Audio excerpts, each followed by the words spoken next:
Welcome to Pindar Poetry. We hope you learned something new. You start by confirming prerequisites.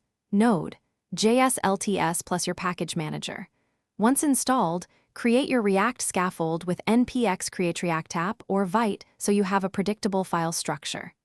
Open that project in VSCode immediately, then add ESLint and prettier extensions to enforce style.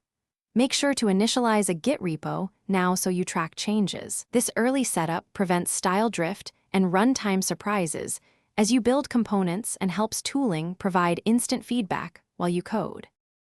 Now configure VS Code to streamline development. Add workspace settings for format on save, ESLint autofix, and editor. Code actions on save so your files stay clean.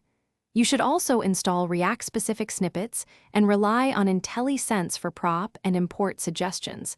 This speeds up JSX authoring. Run your dev server with npm start or yarn dev, and keep the terminal visible in VS Code so you see compilation errors immediately.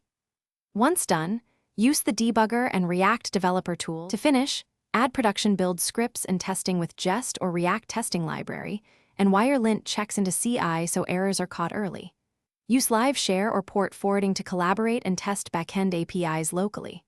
If something breaks, start by reading the ESLint and terminal output, then check stack traces in the browser console. Often the issue is a missing import or mismatched dependency version. If unresolved, clear node modules and lock file, reinstall, and then rerun the dev server to confirm the fix.